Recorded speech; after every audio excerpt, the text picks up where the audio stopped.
the role of duty, Special Victims Unit.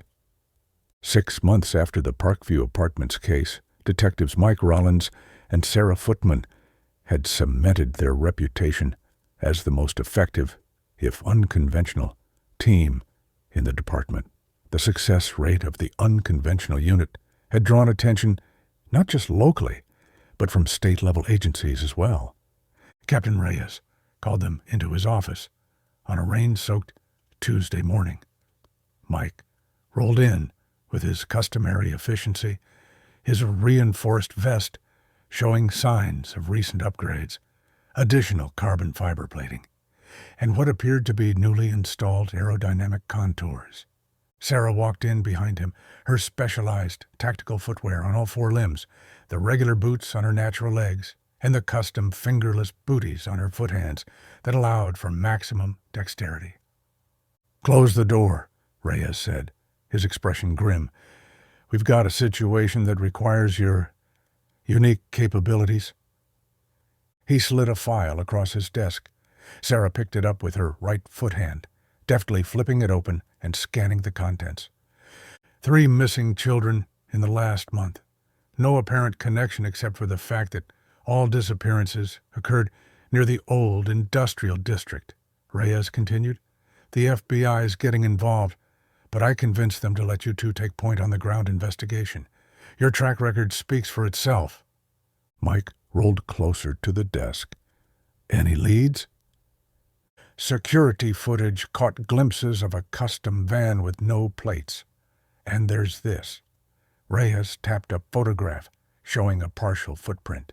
"Size 15 boot, unusual tread pattern. Forensics says it's a discontinued military-grade tactical boot from the 90s. Sarah and Mike exchanged glances. "The collector," Sarah said quietly. Reyes nodded grimly. "That's what we're afraid of." The collector was an urban legend among law enforcement, a mysterious figure rumored to kidnap people with physical differences never to be seen again.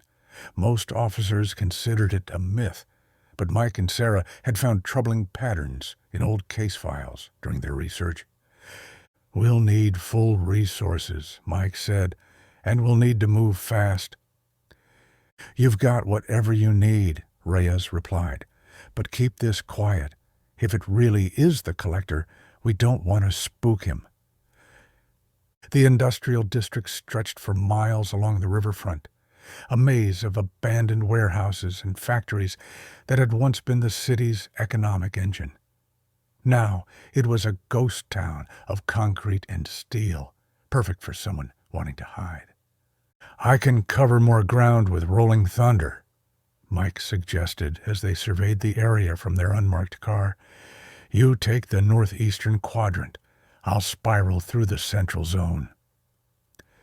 Sarah nodded, then positioned herself behind her partner as he braced himself on the pavement outside the car. Mike took a deep breath and assumed his launch position, a specific posture they'd perfected through years of practice, where he tensed his core muscles and aligned his body for maximum aerodynamics. "Ready?" Sarah asked, limbering up all 4 of her feet. "Hit me," Mike confirmed. The initiation of Rolling Thunder always required Sarah to deliver a precise kick to a specific point on Mike's reinforced vest, a small pressure plate located between his shoulder blades. It was this initial contact that activated the vest's internal gyroscope system and set the kinetic chain in motion. With practiced precision, Sarah delivered the activation kick with her right foothand, hitting the pressure plate with exactly the right amount of force. Mike's vest emitted a low hum as the systems engaged, the LED indicators flashing green along his spine. Immediately following the initialization, Sarah launched into the full Rolling Thunder sequence, delivering a series of powerful kicks with all 4 limbs, each one perfectly calculated to increase Mike's speed and maintain his trajectory. The pavement seemed to blur beneath him as he rocketed forward at an astonishing speed, the specialized treads on his vest gripping and releasing the ground in a controlled pattern. Mike's specialized vest hummed as the gyroscopes activated, stabilizing his trajectory as he rocketed between buildings, his trained eye catching details others might miss. Sarah sprinted along her assigned route, her foothands proving advantageous as she scaled fences and navigated obstacles that would slow conventional officers. 2 hours into their search, Mike's radio crackled. "I've found something," Sarah's voice came through. "Northeast quadrant, building 47. Tire tracks matching the van's pattern. Fresh." "On my way," Mike replied, adjusting his course with a skillful body twist that sent him rolling in her direction. Building 47 was a massive former textile factory, windows boarded up, chain-link fence surrounding its perimeter. Sarah was waiting by a section of fence that had been recently cut. "Look," she pointed with her foot toward scuff marks on the ground. "Someone's been dragging heavy objects from vehicles into the building." Mike examined the pattern. Multiple trips, regular intervals. "And there's this." Sarah held up a small blue backpack with her foot hand.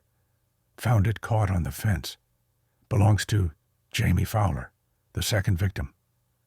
They called for backup but decided not to wait. Time could be running out for the missing children. Sarah scaled the fence easily, while Mike used a specialized grappling tool, operated by his mouth and jaw movements, to pull himself through the opening. Inside, the vast factory floor was divided by decaying machinery and collapsed walls, creating a labyrinth of potential hiding places. They moved silently through the gloom, communicating with hand signals, or in Mike's case, subtlety head movements, that they'd developed over years of partnership. A faint sound echoed from deep within the building, a child's whimper. The detectives froze, pinpointing the direction. Sarah gestured toward a staircase leading to a lower level. Mike nodded and began rolling toward it, his reinforced vest allowing him to navigate the debris-strewn floor with minimal noise. The basement level was a maze of narrow corridors and small rooms. As they progressed deeper, the air grew stale, but the sounds became clearer. Children's voices, muffled but unmistakable.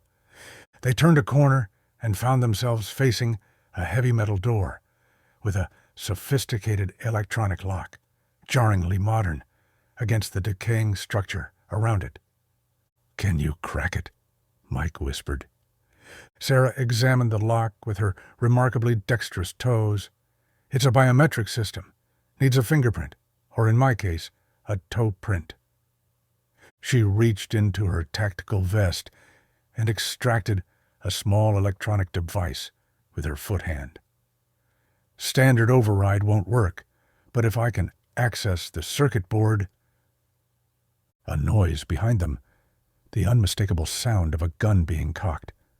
"Fascinating," came a cultured voice from the shadows. "I've been watching you two for some time.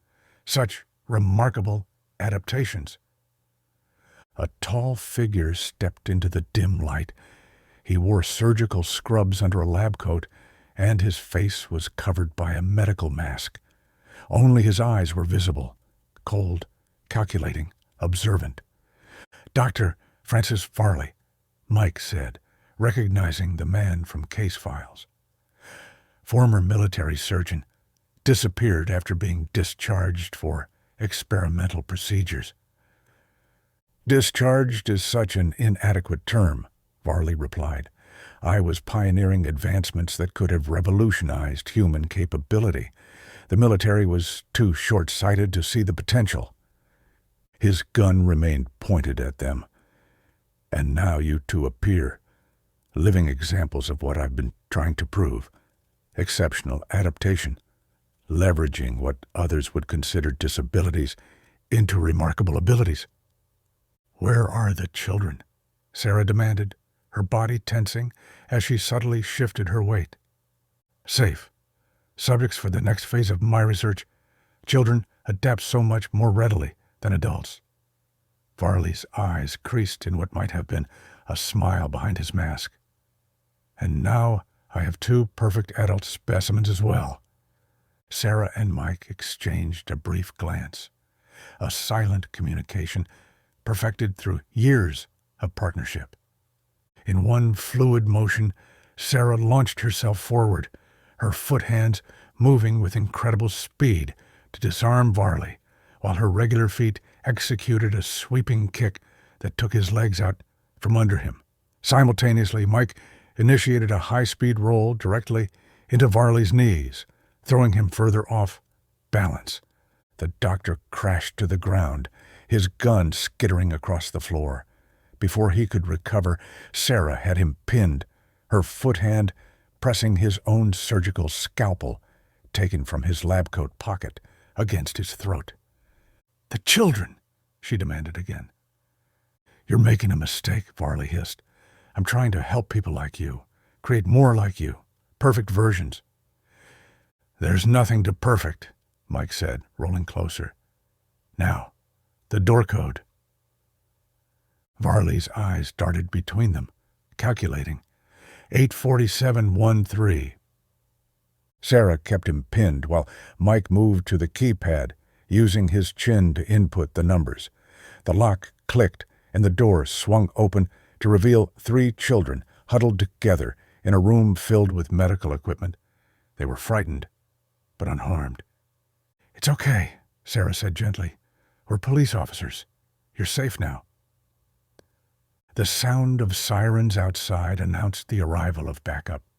As uniformed officers secured Varley and medical personnel attended to the children, Captain Reyes approached his star detectives. "You two okay?" he asked, concern evident in his voice. Mike nodded. "We're fine. The children need full medical evaluations, but they seem physically unharmed." "And Varley?" "A true believer in his own twisted way," Sarah said. "He saw people with physical differences as the next step in human evolution, wanted to create more through surgical intervention. Starting with children because they'd adapt better," Mike added. "He's been watching us, studying our methods, called us perfect specimens." Reyes shook his head in disgust. "Well, he'll have plenty of time to reflect on his theories in prison. The FBI is already building a case against him for similar disappearances in other states." As medical teams brought the children out into the fresh air and reunited them with their waiting parents, Mike and Sarah watched from a distance. "He called us perfect specimens," Sarah said quietly. "He wasn't entirely wrong," Mike replied. "Just not in the way he thought." "How so?" Mike looked up at his partner. "We're not perfect because of how our bodies formed. We're effective because we adapted, worked with what we had, and never saw limitations, only possibilities." Sarah smiled, extending her foot hand to help stabilize Mike as he adjusted his position. "Ready for rolling thunder back to the precinct?" she asked. "There's a mountain of paperwork waiting." "Always," Mike grinned, "though maybe we take the scenic route. It's been a long day." As the sun began to set over the industrial district, pedestrians along the riverfront were treated to the now familiar sight of Detective Rollins rocketing along the promenade at impossible speed. Propelled by his partner's perfectly timed kicks, the two of them moving in harmony. Different, unique, and unstoppable. Behind them, 3 rescued children watched in wonder, their recent trauma momentarily forgotten as they witnessed something extraordinary. 2 people who had turned their differences into superpowers.